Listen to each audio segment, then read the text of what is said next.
Está muy bien.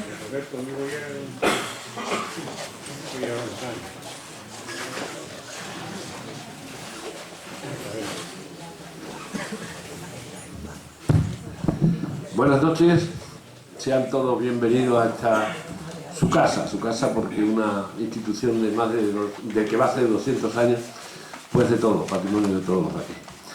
Bien, para mí es un honor el primero recibirlos a ustedes y segundo el dirigirles la palabra en nombre de este foro que tiene una vocación de quedarse, de permanecer, el foro de Fundación Caja Badajoz, que aprovechando la circunstancia de la publicación de esa maravilla de libro que se ha publicado hace pocas semanas, de El Asla Medici de Lorenzo Pozzi, pues la Fundación acordó crear, con esta voluntad de establecer un lugar de opinión, de cultura, de discusión y de debate, que se denominaba Foro Fundación Caja Badajoz.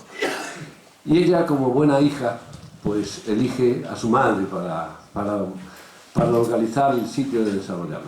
Y se determinó que en lugar de celebrar estos ciclos de conferencias, esta serie de charlas, se hicieran en esta casa de la Sociedad Económica de Amigos del País, que yo, como mi condición es doble, de representante un poco de la Fundación y miembro de la Junta Directiva de la Real Sociedad, pues les doy la bienvenida y les invito y les diría que cada vez que oigan y vean que se anuncia algún tipo de actividad dentro de este foro, estaríamos honradísimos de tenerlos a todos ustedes aquí.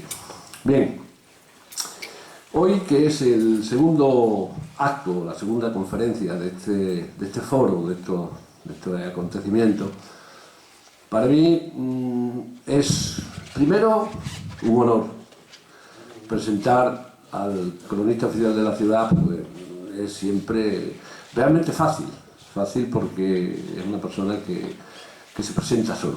Pero de todas formas, para mí también es un placer porque yo en esta presentación de esta persona, muy conocido de todos ustedes, para mí pertenece muy íntimamente y muy cercano a lo que es mi entorno familiar, porque yo quizás desde mi niñez pues empecé a conocer a Alberto pues sí, en mi casa, en el entorno de mi casa. Pero yo quiero desnudar un poco a Alberto. Alberto es muy fácil presentarlo, podríamos decir que es un hombre que es doctor en Historia, es cronista oficial de Badajoz, el director del Aula Hoy, tiene más de 30 libros publicados, innumerables artículos, debates, director de multitud de actividades, grandes premios de investigación en el campo de la historia. Pero eso es lo más fácil, porque con solamente leer con una solapa de sus grandes obras, de una de sus obras, pues podríamos resumirlo. Es de esa gente, de esas personas, de esas instituciones personales que de alguna forma tienen un currículum que realmente asombra, apabulla a cualquiera que quiera presentarlo.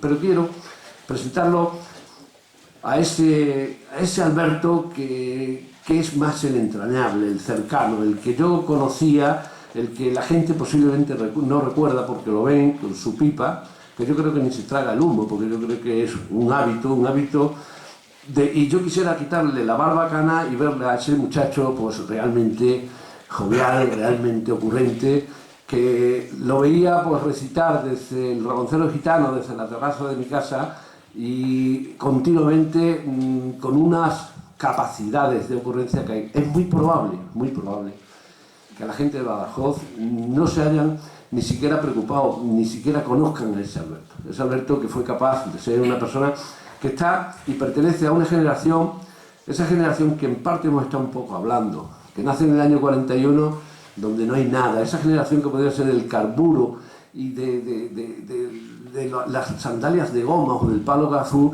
porque todo había que hacérselo.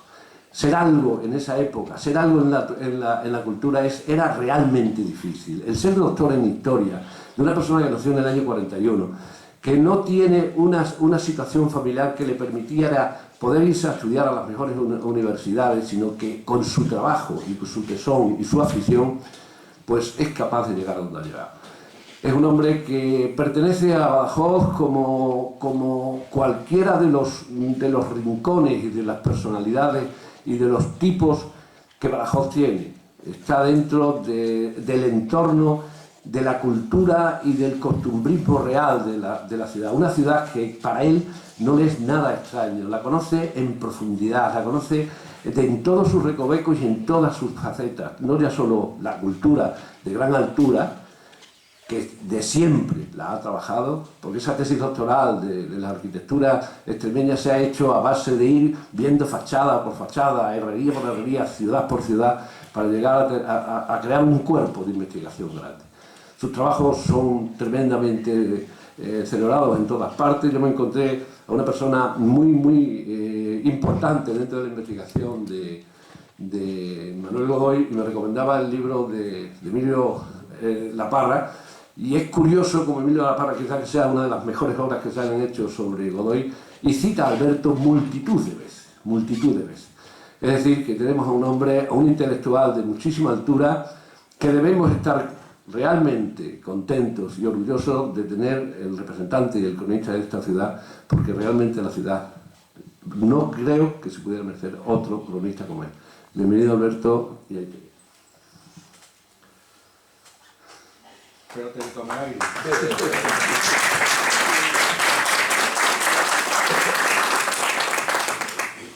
Querido Emilio, muchas gracias, y has hecho que se concentre en mí toda la vergüenza que debía estar repartida, introduciéndose en otra muchísima gente de España ahora mismo. Pero toda esa vergüenza se me ha venido a mí escuchándote, porque me ha quedado apabullado.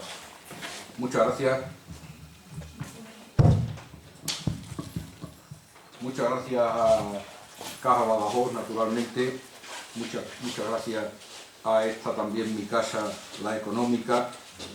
Dobles gracias porque cuando se me sugirió, cuando se me solicitó por primera vez esta intervención, dije que no podía, que lamentablemente no podía, porque la fecha que se había barajado iba a estar yo en Bruselas, donde, entre otras cosas, haciendo una serie de actividades en Waterloo relacionadas con el Duque de Wellington, su presencia aquí en Badajoz, pero después, por una serie de circunstancias, se pudo modificar la fecha y ello me ha permitido pues la oportunidad que realmente agradezco de esta intervención, que Emilio me la ha puesto muy difícil.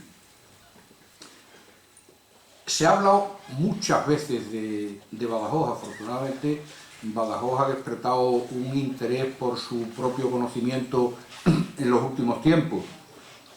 Yo mismo he hablado en numerosas ocasiones de Badajoz, aparte de dedicarle muchos libros, muchas publicaciones.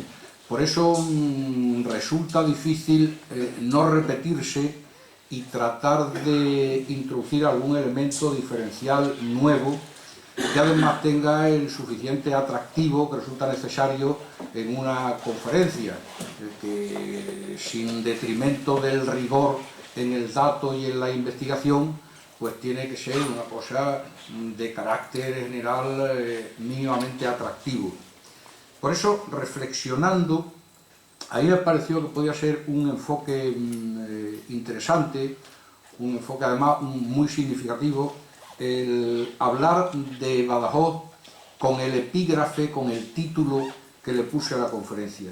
Badajoz, una ciudad con 1000 historias. Porque efectivamente la trayectoria histórica de Badajoz está tan cargada dentro de su historia. Hay tantas historias que realmente es una cuestión muy interesante. Hay ciudades, como hay personas, cuya historia es lo que mutatis mutandi podríamos decir una historia de circulación venosa, es decir, una historia continuada, vital, naturalmente, pero regular, sin hitos, donde su devenir transcurre en la sosegada monotonía del día tras día. Y hay otras personas y otras ciudades, otros colectivos, cuya historia pudiéramos denominar una historia arterial, es decir, a borbotones, a empujones, con impulsos nuevos permanentemente unos detrás de otros. Y eso es lo que le ha ocurrido a Badajoz. Ha habido muchas ciudades, además, que han aparecido en un determinado momento por una razón histórica o por una razón cultural o geográfica, y al cabo de algunos años o de algunos siglos, cumplida esa misión que le había sido asignada por la historia en el conjunto de los acontecimientos, pues las ciudades o han fenecido, o han desaparecido, o han venido muy a menos. Podríamos poner numerosos casos. Sin embargo, hay otras ciudades en las que las razones históricas y geoestratégicas que justificaron su aparición se han mantenido, haciendo que esa ciudad no solo permanezca como centro vivo, sino que además con el tiempo vaya acreciendo su pujanza y su vitalidad. Una de esas ciudades es Badajoz. Se ha contado muchas veces en esta misma tribuna, por alguien aquí presente, la anécdota de aquel torero que, desplazado a otra ciudad, pues se quejó de la distancia, y cuando entró en diálogo, pues terminó con la conocida: sí, pero es que Sevilla está donde tiene que estar. Bueno, pues Badajoz está donde tiene que estar, y de ese estar donde tiene que estar deviene todo lo demás. Podríamos contar muchas más, naturalmente no las 1000, pero yo creo que presentando un repertorio de una docena de ellas, en cada una de las cuales se subsumen muchas más, podemos hacernos una idea cabal de esas 1000 historias de Badajoz. Una ciudad en la que, como escribo yo en la historia de Badajoz, que ha mencionado mi querido amigo Emilio, una ciudad donde no ha habido una sola generación, donde no se haya producido un acontecimiento que por sí solo sería suficiente para llenar la historia de otros lugares. Aquí permanentemente han estado ocurriendo cosas, unas más felices, otras más infaustas, pero permanentemente ocurriendo cosas. Badajoz ha conocido muy pocos periodos de siesta a lo largo de su historia, de la historia que conocemos y de la historia que no conocemos. Los antecedentes que determinan el que Badajoz sea una entidad poblacional tan dinámica y tan activa devienen naturalmente de ese estar donde tiene que estar. ¿Y dónde está Badajoz? Badajoz está en el suroeste de la península ibérica, entre dos cerros que aseguran su defensa, el Cerro de la Muela y el Cerro de San Cristóbal, cada uno reforzados con otros cerritos menores, sin que ellos, ninguno de los dos sea de gran importancia, pero geoestratégicamente sí tienen una gran importancia, entre dos cerros, con un gran río pausado, de anchuroso cauce, que contribuye a reforzar la defensa que le proporcionan los dos cerros, y que además es el elemento nutricio de la ciudad, tanto para las personas como para la agricultura, la ganadería, la economía, en definitiva la subsistencia. Al hilo de ese río hay una fertilísima vega que proporcionaba, hoy las cosas se han universalizado, pero hasta un determinado momento ustedes saben que las ciudades pues tenían unos ámbitos de suministro más reducidos y había que mantenerse de lo que producía el medio más inmediato. Pues bien, desde antiguo son famosas las vegas del Guadiana por su fertilidad en materia de agricultura, en materia de ganadería. Hay algún corógrafo que dice que eran famosos los bueyes de Badajoz por su planta y por su fortaleza. Y entre esos dos cerros, por los que se ha abierto camino el río, que producen unas vegas muy fértiles, discurre el camino natural que la geografía abre entre el interior de la península y el Atlántico, entre Castilla y Portugal, Lisboa, lo que hace que todos los flujos que a lo largo de la historia se han producido en un sentido o en otro, en dirección este-oeste, generalmente más desde dentro hacia afuera, obligadamente han tenido que pasar por Badajoz, porque es el camino que la naturaleza dispone de manera lógica. Hombre, uno si quiere, pues puede ir a Madrid, pues subiendo por lo alto del sistema central y coronando el pico Almanzor, pero no es lógico. De tal manera que desde las primeras trashumancias de ganado en épocas ya prehistóricas hasta posteriormente todos los flujos militares, sociales, económicos han discurrido por ese camino natural en el que tan estratégicamente está Badajoz. Y a partir de un determinado momento, al lado de Badajoz, se establece también la divisoria con Portugal.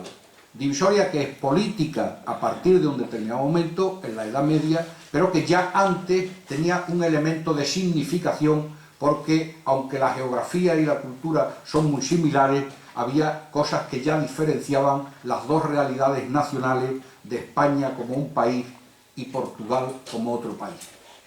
Bien, de todo ese panorama, el bastión que aseguraba la defensa era Badajoz.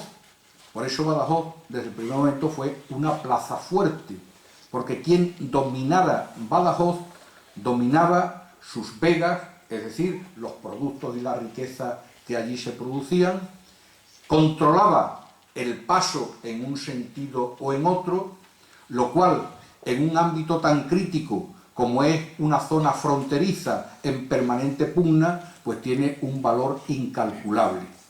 Estos son, entonces, los elementos geoestratégicos que hacen que Badajoz esté donde está y que todo lo que ha ocurrido en su historia deriva de ese estar donde está. Los dos cerros, el río, la frontera, las vegas, el camino natural. Por eso digo que esas razones geoestratégicas e históricas no se han transformado naturalmente a lo largo del tiempo, pero no han perdido valor.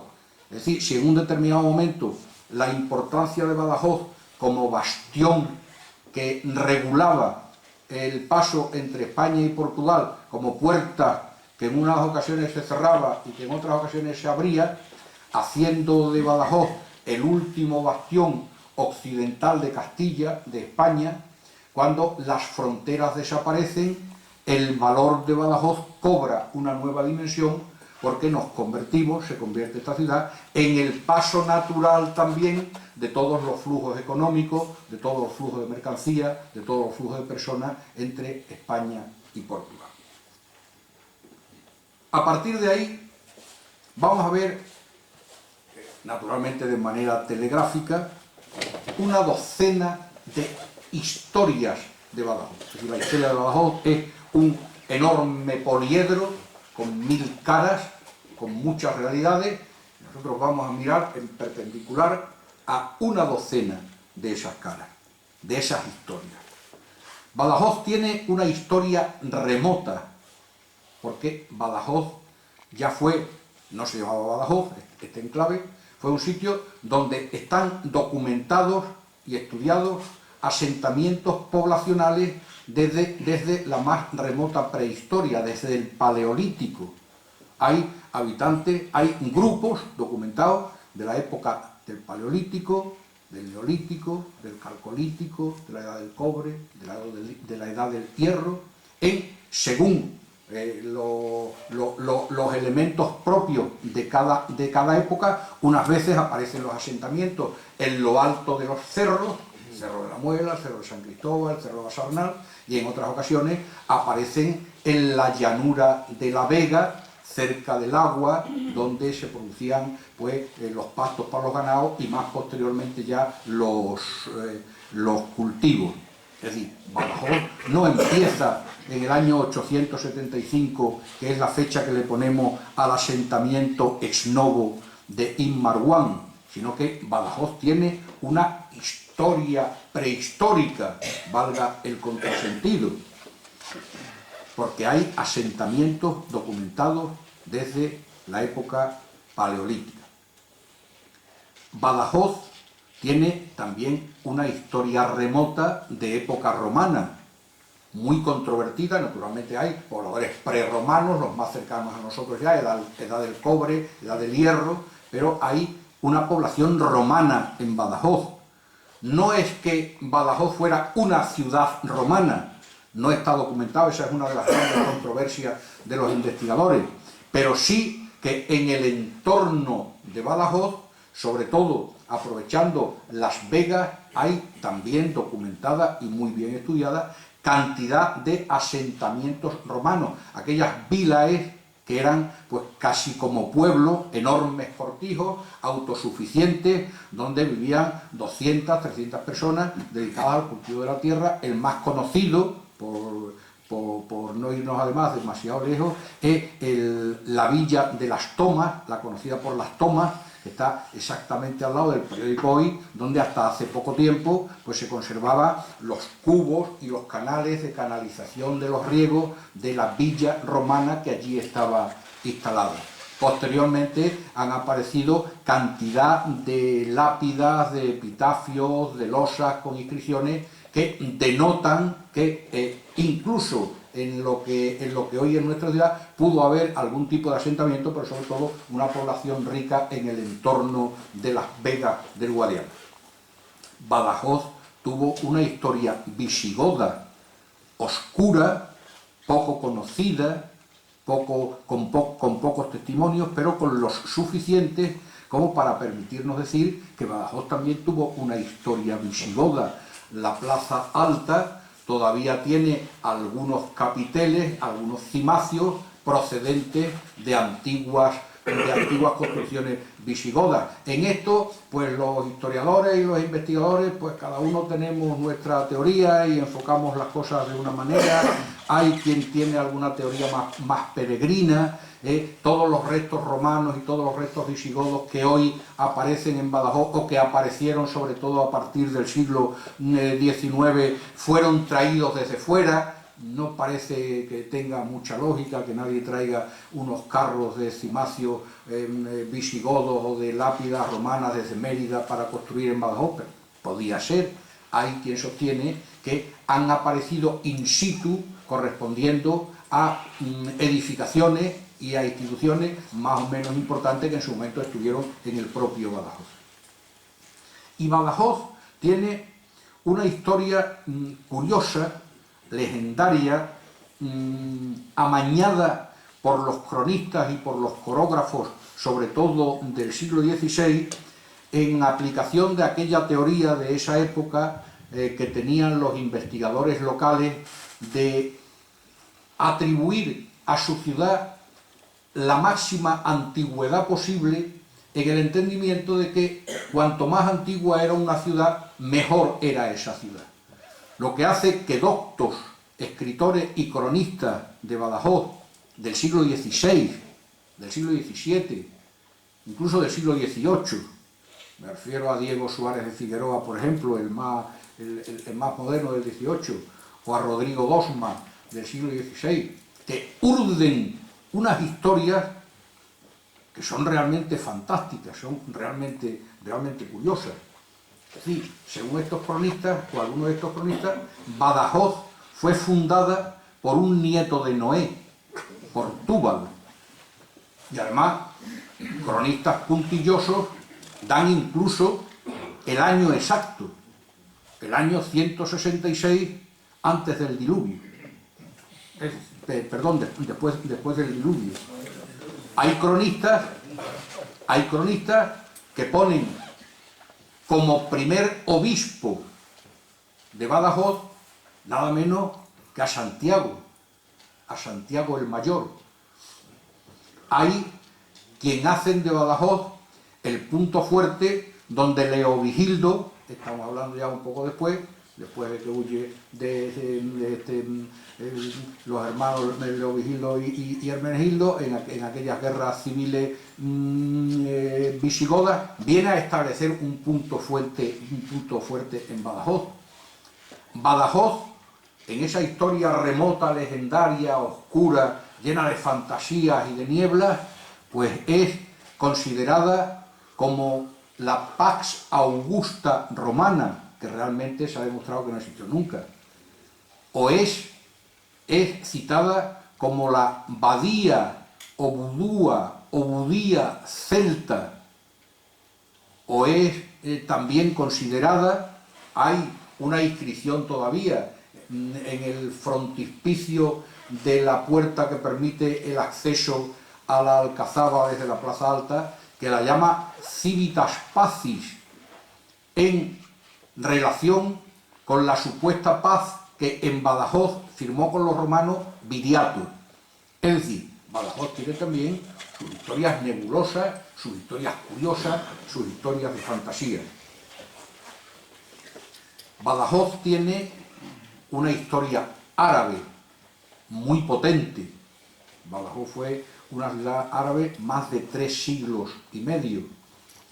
En lo que tenemos más directamente documentado, en fin, por establecer un convencionalismo que a veces es necesario en la historia, pues el año de fundación de Badajoz se establece en el año 875 por Ibn Marwan el-Jiliki, aquel muladí fugitivo de Mérida, que también está establecido que no funda la ciudad ex novo, es decir, no construye una primera casa en la cima de un cerro pelado donde no había habido nunca nada, sino que se utiliza el término fundar Badajoz más bien en un sentido de repoblar o de revitalizar o de consolidar alguna pequeña aldea visigoda con otros orígenes más remotos que ya existieran.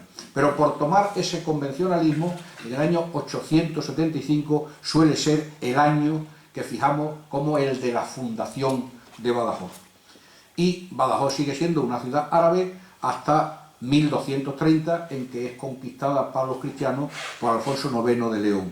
Quiere decir que tenemos 355 años exactos de historia árabe de Badajoz. También una historia riquísima, llena de peripecias.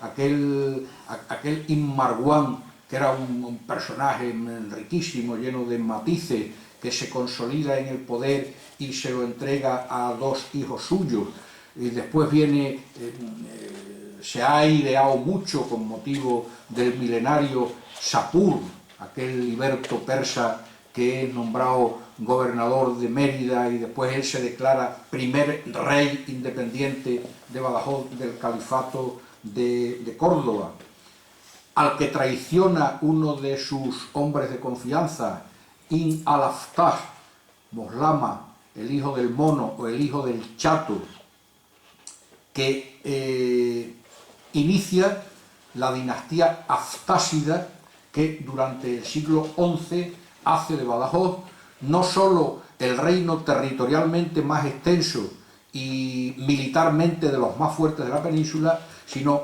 un gran foco de cultura que irradia saber y que es una corte donde se reúnen los más principales filósofos, artistas, poetas, escritores, creadores. Ordena incluso la redacción de una monumental enciclopedia que durante algún tiempo se ha considerado que era también una fantasía de alguno de los corógrafos, pero que se ha descubierto que realmente existió porque algún ejemplar suelto físicamente se ha encontrado hace poco tiempo en un país árabe. Los aftásidas tienen una subida de importancia en cuanto al reino de Badajoz, que después entra en decadencia con Mutawakkil, en la etapa árabe hay una etapa almohade, hay una etapa almorávide, después hay una etapa almohade, hasta que cuando Badajoz está ya en plena decadencia, pues prácticamente sin ningún trabajo, es ocupada en 1230 por los cristianos de mano de Alfonso IX de León. Pero durante la etapa árabe de Badajoz, pues ocurren acontecimientos importantísimos. Por ejemplo, el intento de toma de Badajoz por parte del rey portugués Alfonso Enríquez en 1169, con aquel ayudante que tenía también tan pintoresco, un hombre muy feroz, Giraldo Sempavore, un guerrero muy arraigado, bueno, del que deriva una de las bonitas historias de Badajoz, de la Puerta de la Traición. O durante la época árabe tiene lugar la batalla de Zalaca, que es una batalla de importancia en toda la historia de España, que ralentiza o detiene el avance cristiano sobre los árabes durante más de 100 años. Y los cristianos no se recuperan realmente de la batalla de Zalaca hasta la batalla de las Navas de Tolosa, que tiene lugar en 1212.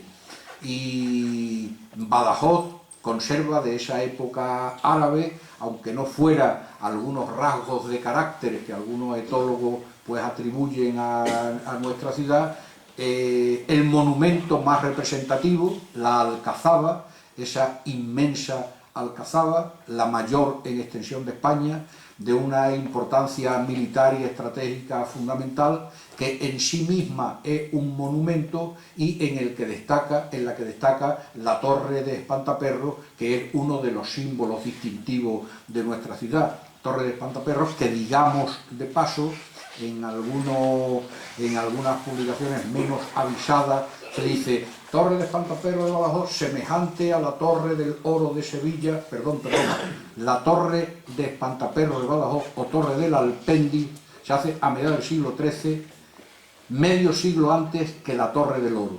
Es decir, si alguien sirve de modelo es Espantaperros a la Torre del Oro y no al contrario. Badajoz tiene una historia cristiana, naturalmente. Después de la historia árabe, tiene una historia cristiana también nutrida de otras 1000 historias. La llegada de los cristianos a Badajoz, igual que a cualquier otro sitio, significa voltear por completo la situación, porque no es solo que la ciudad cambie de manos, sino que la ciudad se cambia a sí misma, se vuelve como un calcetín, porque la llegada de los cristianos significa el establecimiento de una serie de instituciones nuevas, de regulaciones normativas nuevas, de mentalidad nueva, de pobladores nuevos. Bien podemos decir que sobre un sustrato muy arraigado de 350 años, realmente la llegada de los cristianos en 1230 es como una segunda refundación de Badajoz, una segunda fundación de Badajoz. Los árabes tenían otro sistema, tenían otras instituciones, tenían otro ordenamiento municipal y jurídico y legal, pues más abierto, menos formalizado. La llegada de los cristianos a Badajoz significa, como a cualquier otra ciudad, que a la ciudad se le dan unos fueros y una especie de pequeña constitución, unas ordenanzas que regulan su funcionamiento en todos los terrenos. En Badajoz se establece un obispado, en Badajoz se establece un municipio, un concejo, que es el que asume el gobierno de las cuestiones municipales. A Badajoz se le da un pendón, es decir, un estandarte, una bandera, se le da un escudo, prueba, una vez más, de la importancia de Badajoz. Ustedes saben que en aquellos tiempos turbulentos, en que tan difícil o más difícil que conquistar una ciudad, tanto por parte de los cristianos como por parte de los árabes, más por parte de los cristianos, más difícil que conquistar una ciudad era mantenerla, asegurarla, consolidarla, para lo cual había que fijar población. Porque si la ciudad se tomaba, pero después los soldados o los guerreros que habían tomado seguían su conquista y aquello se quedaba vacío, se convertía, pues en fin, en un terreno de nadie, ¿no? Y para asegurar la población, la permanencia de la población, generalmente lo que se hacía es que el rey le cedía la conservación, la custodia, el mantenimiento de esa ciudad, pues a alguien que podía ser una orden militar, que podía ser la iglesia, que podía ser alguno de los grandes señores o de los grandes capitanes que le habían ayudado con sus medios y con sus soldados. Y entonces tenemos pues las ciudades de señorío, caso de las del Ducado de Feria, o las ciudades de abadengo, las que se daban a la iglesia, caso de Campomayor y alguna otra, las ciudades de las órdenes militares. Prácticamente Extremadura estaba repartida entre la Orden de Santiago y la Orden de Alcántara. Pero las ciudades más importantes, los núcleos más estratégicos, se los reservaba la corona para sí. Se los reservaba el rey como pieza fundamental en el tablero de sus estrategias y de sus políticas. Y eran muy pocas. Eran las que se llamaban las ciudades de realengo. Y Badajoz fue ciudad de realengo. Ni Alfonso IX, que la conquista, ni ninguno de sus sucesores le entrega la ciudad de Badajoz ni a una orden militar, ni a un obispo, ni a un señor. Fue siempre una ciudad de realengo, lo que denota también que era una ciudad de una importancia muy destacada, porque claro, ya en la época de Alfonso IX, aunque todavía estamos hablando de 1230, aunque todavía no se había formalizado definitivamente el gran tratado que establece de manera rotunda la frontera entre España y Portugal, que es el de Alcañices. Estamos hablando de 1297, pero ya en 1269 había habido el célebre Pacto de Badajoz. Quiere decirse que Portugal ya era otra cosa. Y necesitaba un centinela fuerte que vigilara que no hubiera invasiones desde Portugal hacia España o que sirviera de punto de partida desde España hacia Portugal. Ese punto fuerte era Badajoz. El núcleo más importante en ese enorme triángulo territorial que se extiende entre Lisboa, Sevilla y un Madrid que todavía no existía o existía de manera muy larvada, pero con el tiempo acabaría teniendo una gran importancia. La gran columna de vertebración y de mantenimiento de todo el suroeste peninsular era Badajoz. Por eso Alfonso IX se lo queda como ciudad de realengo. Otra historia conectada con las anteriores podía ser la historia de sus pobladores y la historia de la convivencia entre sus pobladores. Ya en época árabe pues había una mezcolanza de gente, porque hay los corógrafos árabes, nos dan información de ello. Los que nosotros genéricamente llamamos árabes indebidamente, porque no todos eran árabes de Arabia, sino que entre los que más genéricamente llamamos moros, pues había eslavos, y había bereberes, y había tribus nómadas, y había tuareg, y había muchísima gente. Había ya una gran riqueza étnica, pero cuando se conquista por parte de los cristianos, esa pluralidad habitacional, poblacional, se multiplica.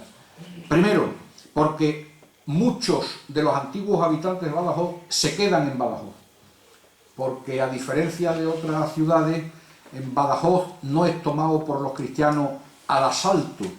Badajoz se entrega sin resistencia, porque no tenía posibilidades de resistencia. Ya el poderío de Badajoz se había decaído.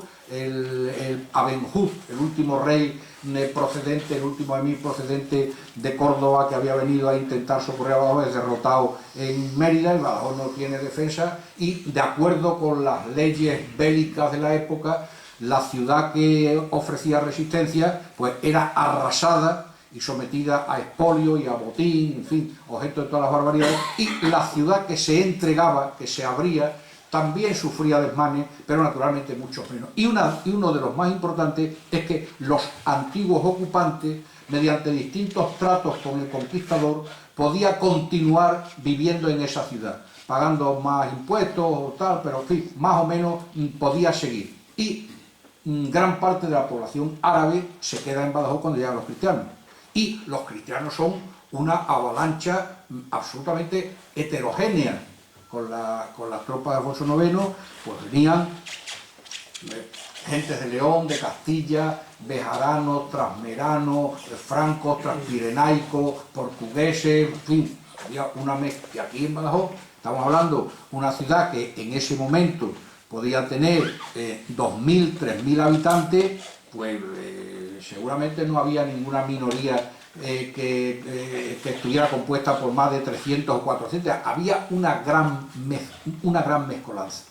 Consecuencia de esa mezcolanza pues son una serie de enemistades posteriores, como la que aflora en los episodios de los portugaleses y los bejaranos, pero durante mucho tiempo hay una razonable tolerancia y convivencia entre las personas y entre las religiones, porque en Badajoz hay cristianos, hay maometanos y hay judíos, durante mucho tiempo conviven. Es una ciudad de tolerancia, es una ciudad de acogida. Todavía en el siglo XVIII, el historiador al que me refería al principio, Diego Suárez de Figueroa, llama a Badajoz cobijo de forasteros y madre de portugueses, lo cual es muy cierto, porque Badajoz estaba abierto. Había una gran tolerancia que a partir del siglo XIV, cuando las leyes restrictivas se van haciendo más agresivas y se termina con la expulsión de los moriscos y de los judíos, pero hasta finales del siglo XV en Badajoz había sus iglesias cristianas. No tenemos constancia de la existencia de mezquitas, pero sí tenemos constancia de la existencia de sinagogas y de barrios propios, juderías y aljamas, judería o aljama y morerías. Estaban en lo que ahora sería, pues desde la plaza de Santa María, donde está el museo actual de Badajoz, hasta la torre de Espantaperros, incluso la falda que cae por esa que se llama Vía Rápida. Había una gran riqueza de población y una gran tolerancia. Era una ciudad efervescente de gente, de tolerancia y de tipos de pobladores, porque ya fueran judíos, ya fueran moros, ya fueran cristianos, además de su propia diferenciación por materia de creencia o de condiciones religiosas, pues aquí había soldados, traficantes, buhoneros, cómicos de la legua, artesanos, pescadores, labradores. Es decir, era una ciudad ebullente siempre, efervescente. Sería otra de las historias, cada una de las que estoy nombrando, naturalmente daría lugar no para un libro, sino para varios libros, porque son muchas las ramificaciones que de ellas emanan. ¿Y qué no decir de la historia militar de Badajoz? Esa es otra de las historias inseparables. Badajoz es inseparable de su condición de plaza fuerte militar, determinada por esa situación a la que me refería al principio, de gran bastión fronterizo y articulador de toda la región, lo que hace que Badajoz, uno de sus grandes esfuerzos a lo largo de la historia, haya sido permanentemente atender a la creación, mantenimiento y consolidación de unos formidables sistemas defensivos. Al final nos referiremos a los que ha tenido. Y de esta condición de plaza fuerte ha derivado que Badajoz haya tenido unas formidables murallas, haya sido una ciudad llena de instalaciones militares, de cuarteles, las puertas estaban fortificadas, había polvorines, había campos de maniobra, había fosos, había glacis. Es decir, Badajoz era una ciudad concebida y articulada y resuelta en función de su carácter militar, porque Badajoz estaba permanentemente en guerra. Pocas generaciones transcurrieron su vida entera sin conocer algún conflicto armado más grave o menos grave, casi siempre más grave, lo que significaba cercos, bombardeos, incendios, arrasamientos, tala de los bosques, destrucción de las cosechas, robo de los ganados. Badajoz era una ciudad militar donde todas las grandes unidades llamemos también, por utilizar unos términos convencionales, todas las grandes unidades del ejército español y los más insignes generales han estado más o menos tiempo en Badajoz. Algunas de las batallas decisivas de la historia de España, y no podemos extendernos mucho, pero algunas batallas decisivas de la historia de España han sido batallas decisivas de la historia de Europa, porque lo que se hacía en muchas ocasiones era enfrentar en España los intereses continentales. Badajoz, en la época, nos referimos muy brevemente, en la Edad Media, Badajoz fue un escenario de permanentes guerras, unas veces las guerras civiles castellanas y otras veces las guerras hispano-portuguesas, por cuestión de sucesión, el siglo XIII, el siglo XIV, el siglo XV, permanentes guerras entre los propios españoles o de los españoles con los portugueses. Es de sobra conocida la guerra que los portugueses llaman, en Portugal llama la guerra de restauración, nosotros la llamamos la guerra de separación de la corona de España, entre 1640 y 1668. Prácticamente es una guerra de Portugal y España, pero que solo tiene hechos militares en Badajoz, que además, como en aquellos momentos España tiene otro problema muy grave, no hay nada nuevo bajo el sol. España en el siglo XVII ya tuvo que hacer enormes esfuerzos y mandar, y entonces nadie se rasgó ninguna vestidura, mandar a sus ejércitos para evitar la segregación de Cataluña, que se había sublevado. Y como España estaba poniendo sus esfuerzos en Cataluña, España tenía que ser defendida en Badajoz solo por Badajoz, pues si no los portugueses hubieran irrumpido. ¿O qué no decir de la guerra de sucesión a la corona de España a la muerte de Carlos II? Unas guerras terribles. En aquellos momentos los portugueses apoyados por los ingleses. ¿O qué no decir de la guerra de la independencia? Es decir, Badajoz ha sido permanentemente escenario de conflictos muy duros, de gran trascendencia para la historia de España y para la historia continental. Batallas, mejor no enumerarlas, porque han sido igualmente muy numerosas. La batalla de las líneas de Elba, las batallas de Ameizal, de Montes Claros, que tienen sus puntos de partida, la batalla de Montijo, la batalla de Gébora, la batalla de la Albuera, todas son batallas que tienen como elemento pivotante Badajoz. Creo que no es necesario insistir en la dimensión militar de Badajoz. Prueba de ello es que Badajoz ha sido siempre la sede de la Capitanía General del Ejército en Extremadura, porque era el punto caliente, era el sitio donde hacía falta que radicara el mando del ejército y las unidades más importantes. Pero es que entre guerra y guerra había una paz, o había al menos un armisticio, y entonces eso daba lugar a otra de las grandes dimensiones de Badajoz, de la gran historia, otra de las grandes historias de Badajoz, que era la historia diplomática.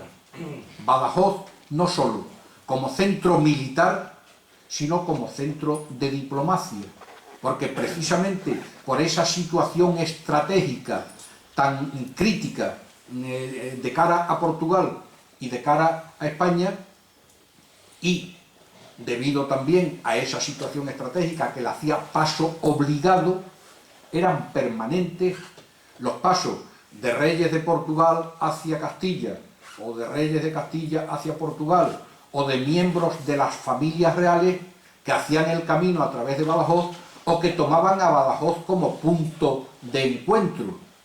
Y aquí se reunían embajadores, y se reunían tratadistas, y se reunían familiares y miembros de las dos coronas para establecer paces o para... Raro es el rey portugués, menos, pero también mucho, sobre todo españoles, que no ha estado en Badajoz, o que ha venido a Badajoz específicamente a cosas de Badajoz, o que ha venido a Badajoz en relación con cosas de Portugal.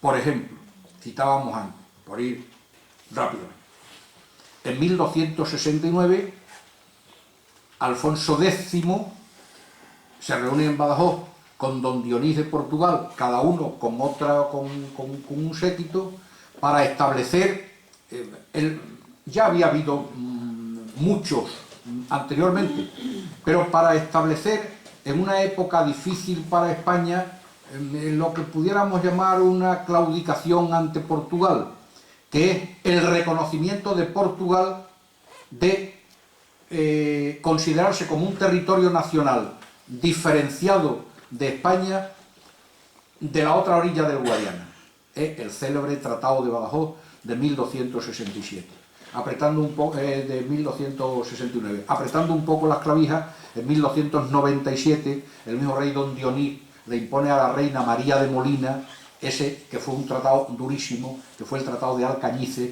por el cual se cedieron a Portugal otros muchos territorios a partir del sur de Badajoz. En Badajoz se casa el rey Juan I de Castilla con Beatriz de Portugal. A Badajoz viene Juan II al frente de un ejército muy poderoso a mediados del siglo XV para poner orden en las luchas entre las banderías de los nobles que trataban de arrebatarle el trono. A mediados del siglo XV pasa por Badajoz Juana de Portugal para casarse con el rey Enrique IV. En 1471 viene a Badajoz Enrique IV para tratar del casamiento de su hija Juana la Beltraneja con el rey Alfonso V de Portugal. En 1522 pasa por Badajoz y al poco tiempo muere en Talavera la Real doña Leonor, la hermana de Carlos V.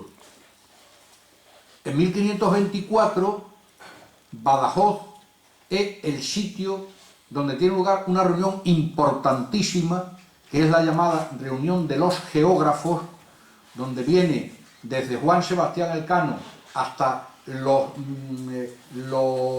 navegantes y los geógrafos más afamados de Portugal y de España a ponerse de acuerdo de manera definitiva en la interpretación del Tratado de Tordesillas, que firmado casi 25 años antes todavía seguía siendo motivo de discusiones. Este territorio me pertenece, según las distintas lecturas que hacían Portugal y España a tenor de la dimensión de las leguas. Bueno, pues el lugar elegido para esa reunión, que dura casi 3 meses, es Badajoz, donde tiene lugar, entre otras muchas, una anécdota curiosísima que ahora no puedo detenerme en contar, pero en fin, el que esté interesado lo puede ver en mi libro.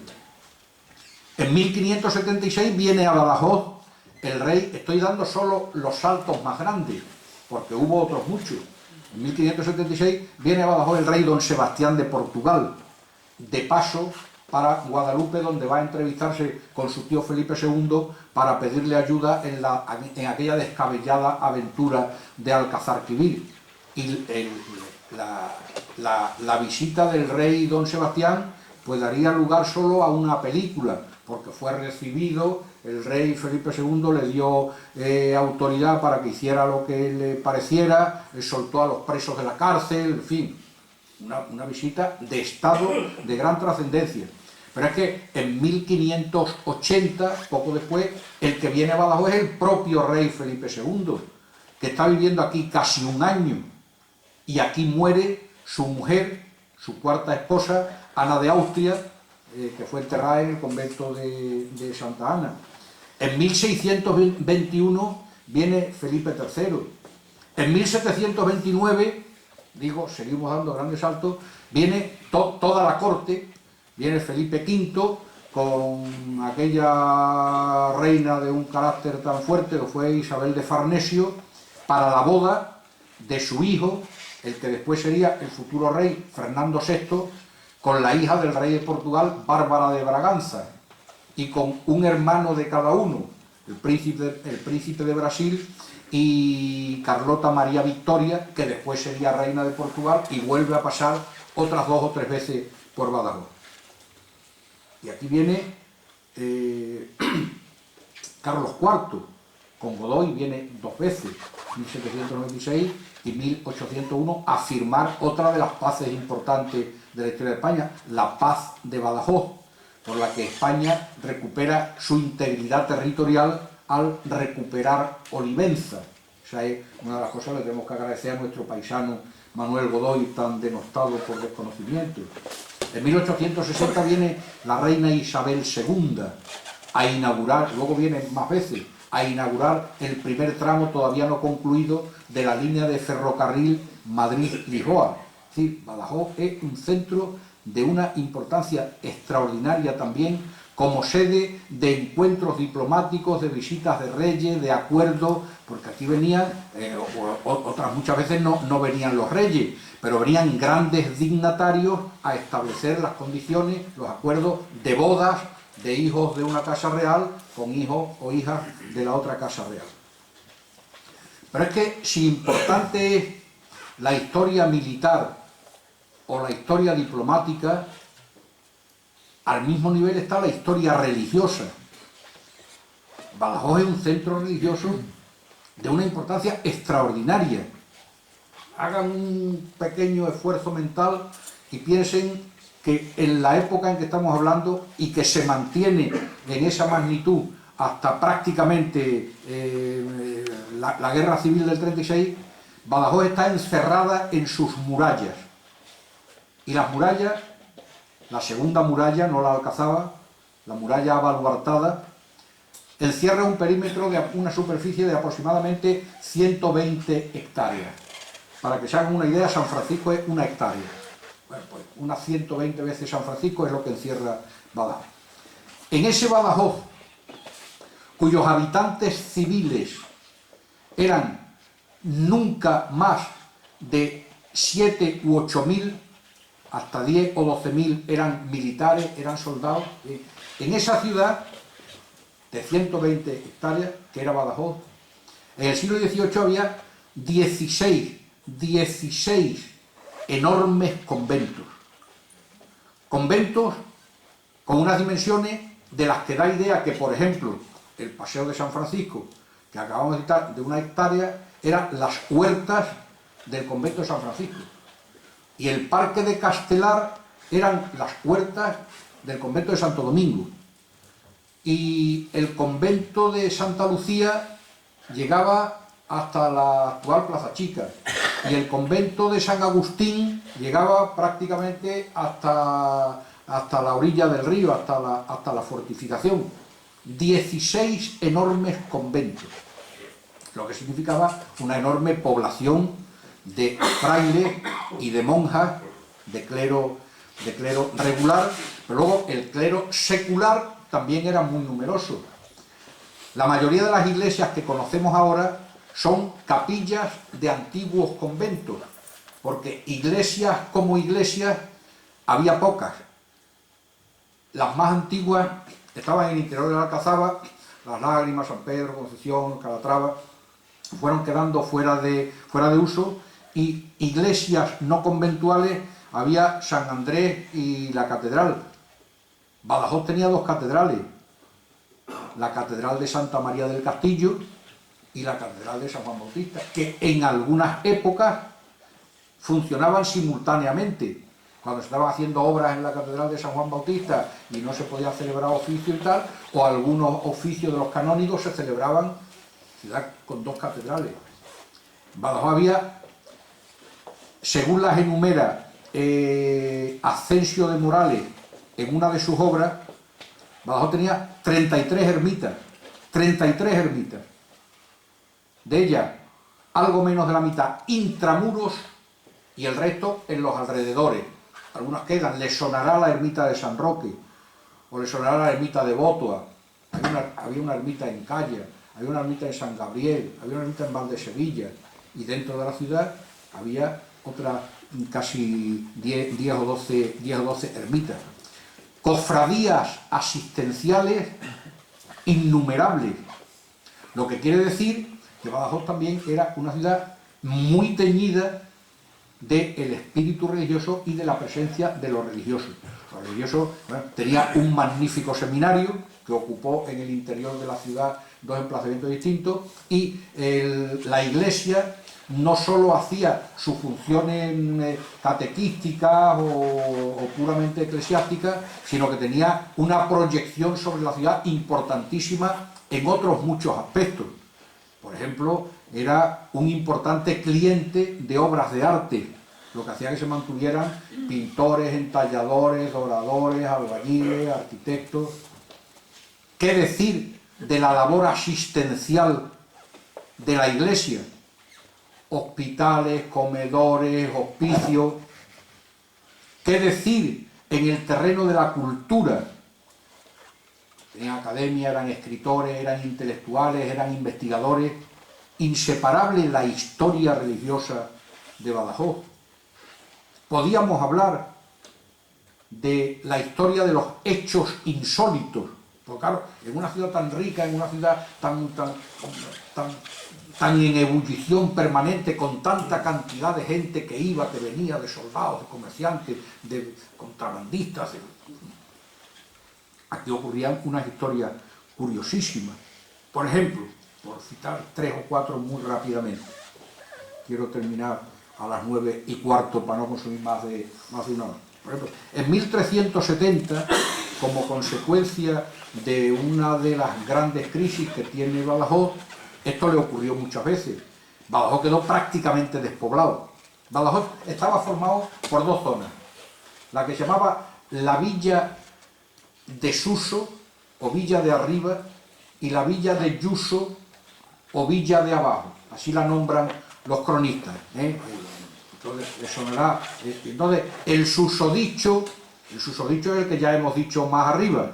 Pues la villa de Suso es la que estaba en el interior de la Alcazaba, y la villa de Yuso era la gente que vivía fuera de la Alcazaba, que en épocas de peligro pues se refugiaban en la Alcazaba o se iban sencillamente. Bueno, pues en una de las épocas en que Badajoz queda casi despoblado, en 1370, Badajoz queda casi despoblado y huye hasta el ayuntamiento.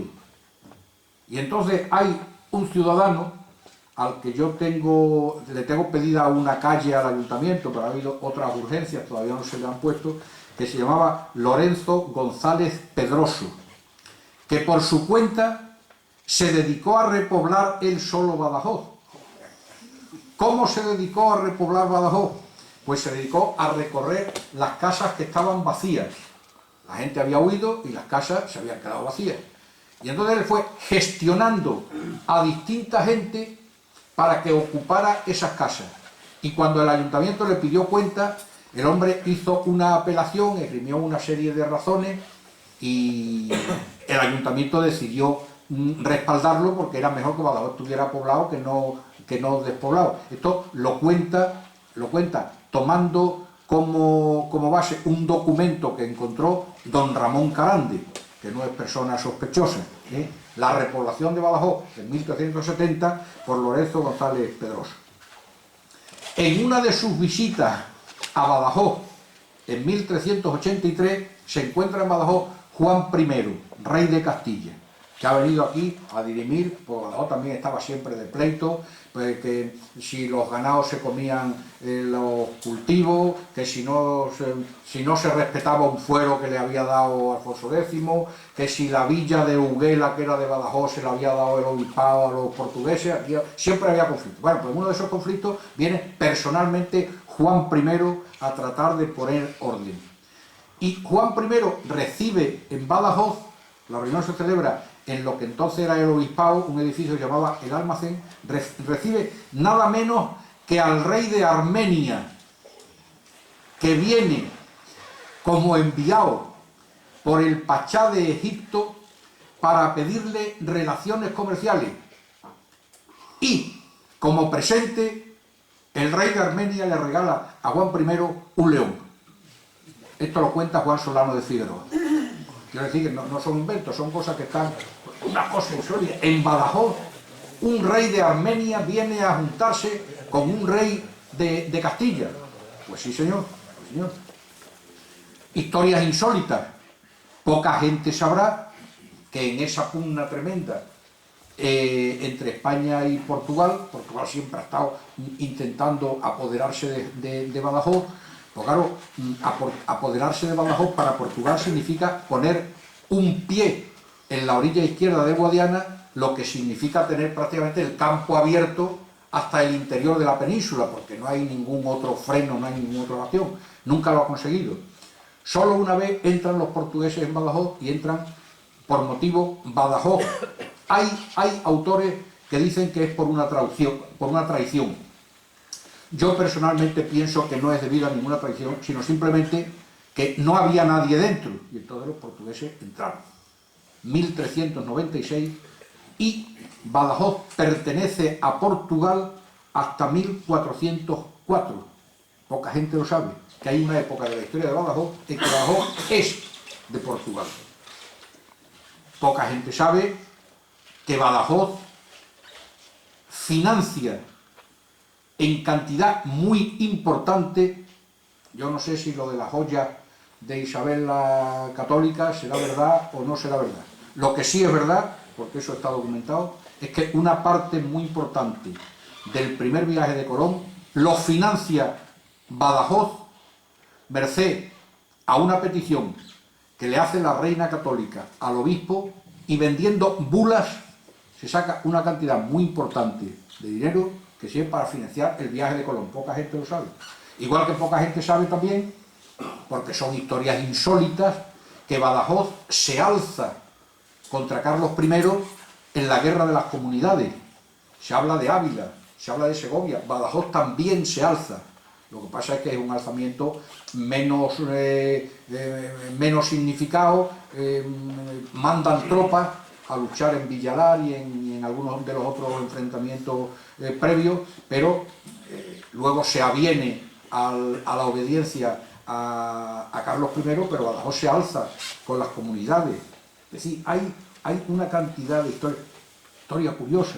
En Badajoz se casa, como hemos dicho antes, Bárbara de Braganza con el que sería Fernando VI. Y se produce una situación de gran tensión, porque ¿dónde se casan?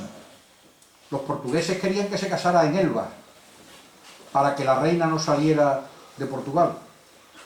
Los españoles decían que de ninguna de las maneras, que la boda se tenía que celebrar en España, pero todos los portugueses no querían venir a España.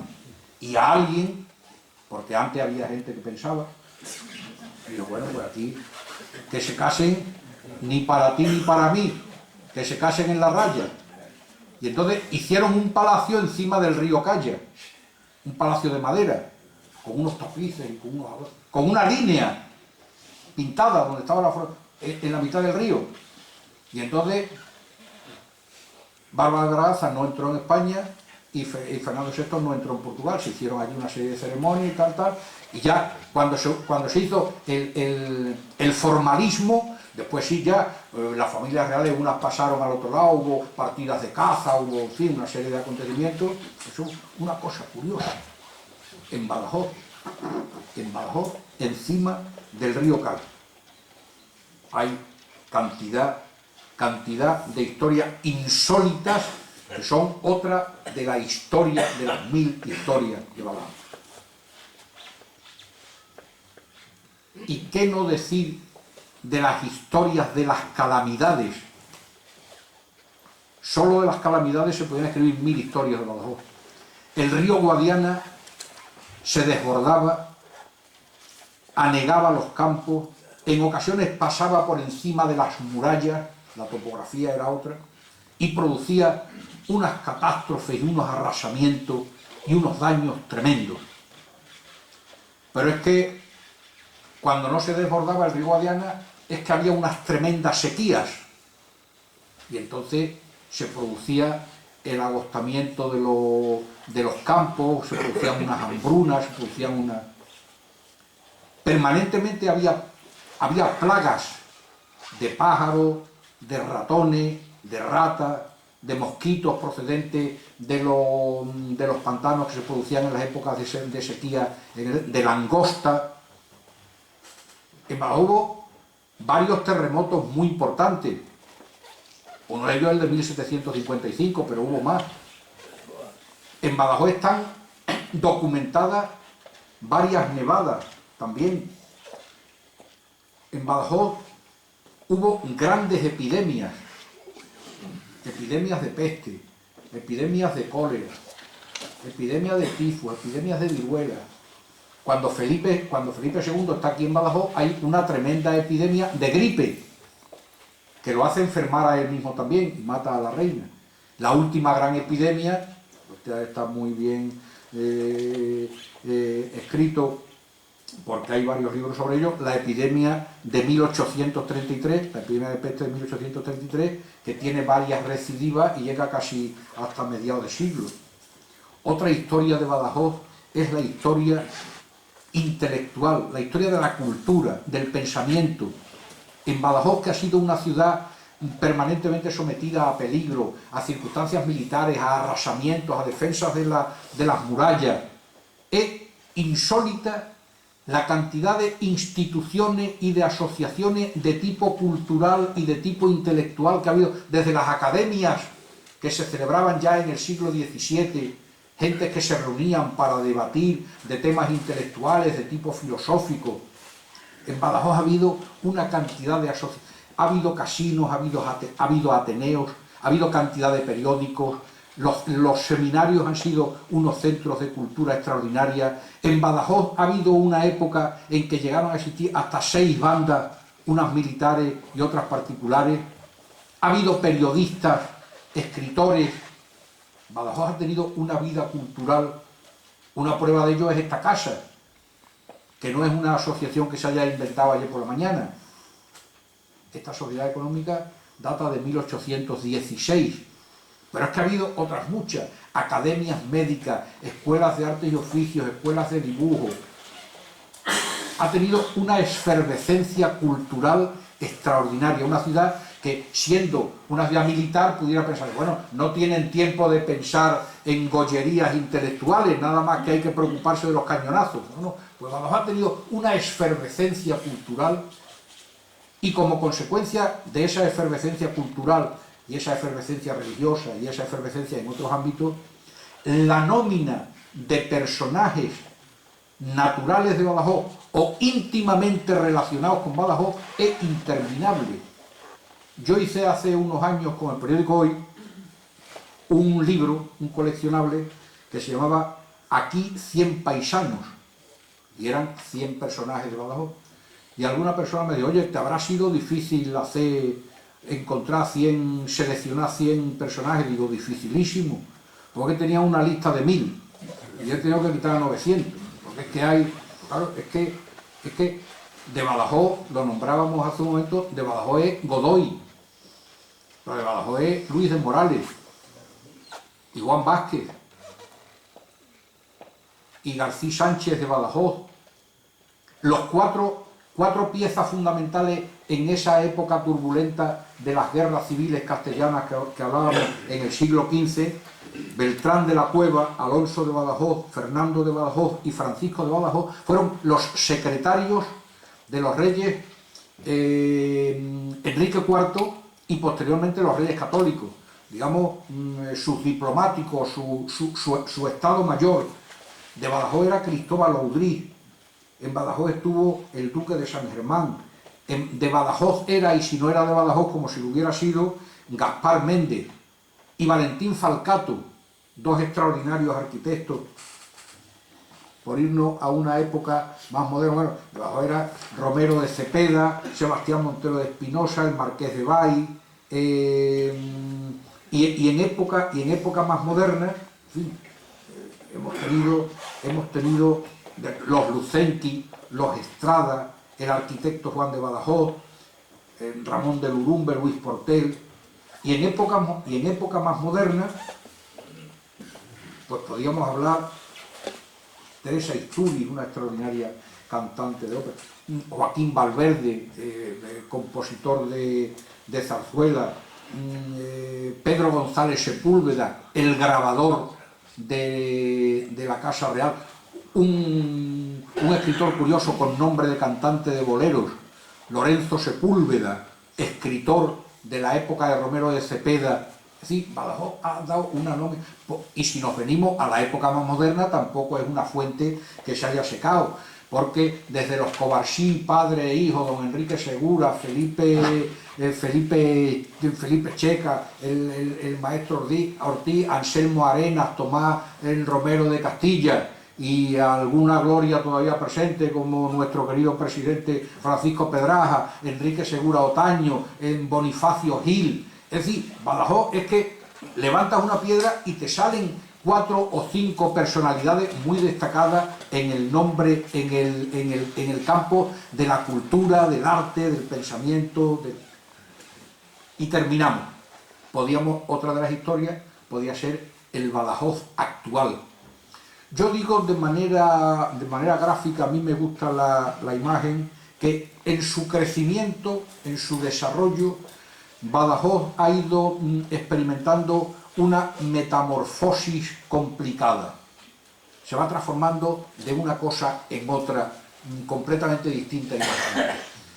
Cuando Badajoz es fundada en el siglo IX, año 875, se asienta en lo alto del Cerro de la Muela y es como un gorgojito, es una cosa ovalada que es el perímetro de la Alcazaba, con una especie de patitas que salen, que son las torres albarranas. Visto en un mapa, por aquí quizá haya alguno, Badajoz se puede identificar como un gorgojo, es una cosa ovalada, pequeñita, que va ensanchando, que va creciendo, y en el siglo XVII se ha convertido en una vieira, en una concha de Santiago, de la que la parte posterior sería la Alcazaba, y es una cosa que se abre, y por el borde exterior tiene un denticulado, que son los 8 baluartes que proyecta la fortificación hacia occidente.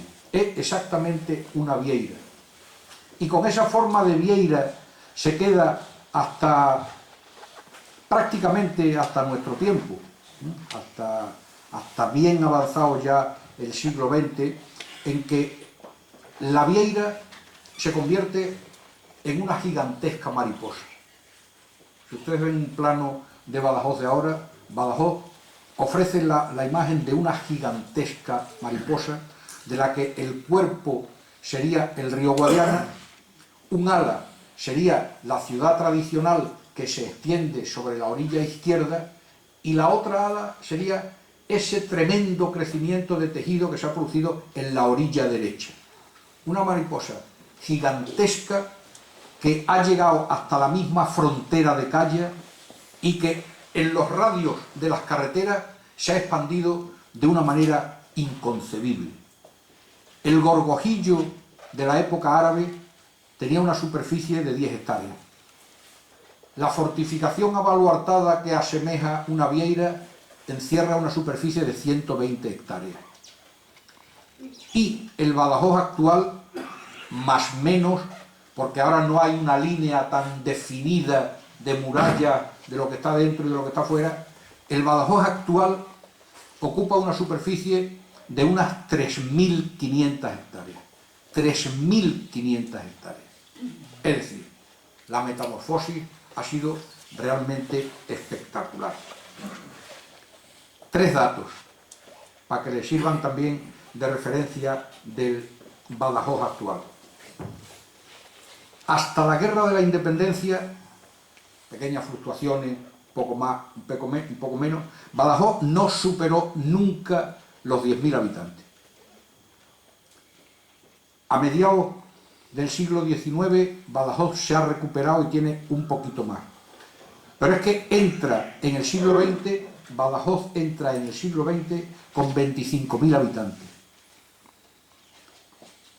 Y en 1940 ha duplicado la población. En 1940 Badajoz tiene 50.000 habitantes. Pero necesita solo 20 años para volver a duplicar la población. De tal manera que si en 1940 tiene 40.000 habitantes, estoy naturalmente redondeando. En 1960 tiene 100.000 habitantes. En 1990, a partir de ahí, el crecimiento se ralentiza. En 1990 Badajoz tiene 125.000 habitantes y en la actualidad tiene más o menos 150.000 habitantes. En un crecimiento que no es congruente, porque si hiciéramos dos vectores, dos variables, el crecimiento demográfico no acompaña al crecimiento urbanístico. Es muchísimo más grande el crecimiento urbanístico que el crecimiento demográfico. Y tiene sus razones, pero no es cuestión ahora de... Terminemos. Badajoz, entre una de sus 1000 historias, es la historia de un gran centro de servicios. Siempre ha sido el referente de todo el inmenso territorio del suroeste peninsular. Ha sido una ciudad abierta, plural, emprendedora, sometida a múltiples avatares, pero que siempre se ha mantenido y ha crecido de manera endógena, desde dentro, porque hay ciudades, y en nuestra región tenemos algunas a no más de 60 kilómetros, hechas artificialmente, a base del riego desde fuera, de instituciones, de servicios, pero Badajoz ha crecido desde dentro, no desde fuera, porque tiene una situación estratégica, porque tiene una pujanza, como pone de manifiesto el que, repito, somos Badajoz una gran ciudad de servicio, porque las grandes compañías, las grandes multinacionales, los grandes hipermercados, el sitio que buscan es Badajoz, porque es el centro que tiene capacidad de proyección no solo sobre España, sino también sobre Portugal. Por eso yo escribo siempre y sostengo con firme convicción que, con título oficial o sin él, la capital natural de Extremadura ha sido siempre y sigue siendo Badajoz. Y me van a permitir que termine con un parrafito de 3 líneas, que es la impresión que escribe de Badajoz un poeta árabe, Aben al-Falah, en el siglo XI, que es muy breve y es muy poética, pero yo creo que es muy ajustada a lo que es Badajoz. Dice Aben al-Falah: Badajoz, nunca te olvidaré, cualquiera que sea la ausencia que de ti me tenga alejado. Qué admirables los grandes árboles que te rodean, qué hermosa tu vega. El valle de tu hermoso río abre camino hacia adelante como si hendiese una túnica. Muchas gracias.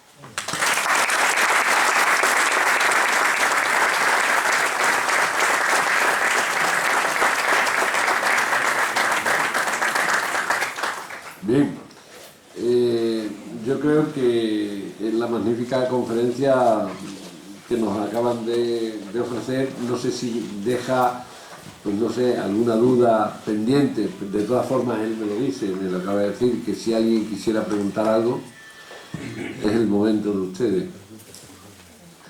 A ver, ¿no? Yo, más que preguntar, cuando él hablaba de efervescencia, recordaba un trabajo de Augusto Rebollo sobre el gimnasio que hubo en Badajoz, con unos gimnastas que participaban en competiciones internacionales. Y sin embargo hoy estamos en el 2014 y en Badajoz prácticamente no existe la gimnasia.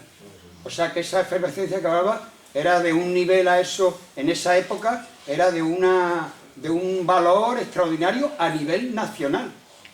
E internacional, efectivamente. Internacional. Hombre, no se pueden dar todos los nombres, pero ya que lo plantea, pues vamos a dar. Ha habido dos personalidades que, a través de dos instituciones muy distintas entre sí, y luchando como el guerrero del antifaz, ellos solos han puesto el deporte, no solo el atletismo y la gimnasia, sino el deporte en general, a altura de primera magnitud. Uno de ellos, Armengol Sampérez, el fundador y director del gimnasio de Badajoz, que estaba donde actualmente está el Colegio del Santo Ángel.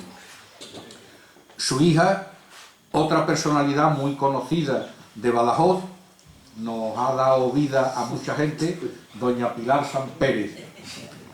Y dando un salto, hay otro personaje que es Gerardo Alvarado Macías, al que también hay que agradecerle que Badajoz, por ejemplo, obtuviera en su momento muchos campeonatos, quedar campeones de España en cosas tan extrañas como natación o como balonvolea, como se llamaba por su nombre honrado el voleibol, o el hockey sobre patines y sobre hielo. Es decir, que no, es que es insólito. ¿Alguna pregunta más? Roberto, Badajoz ha tenido parque de maestranza. ¿Perdón? Si Badajoz ha habido parque de maestranza.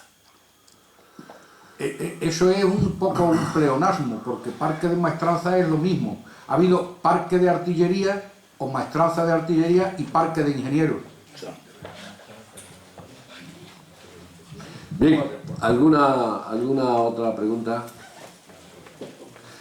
Pues reiterándole las gracias por su asistencia y reiterándole el agradecimiento a este magnífico personaje que se extiende desde aquella intelectualidad marginal del Faro, que pasa por lo que era Ciudad Juvenil y termina en esta casa, que siempre lo agradeceremos y siempre estaremos con él realmente dichosos y contentos de que sea nuestro cronista de esta ciudad. Muchas gracias. Muchas gracias.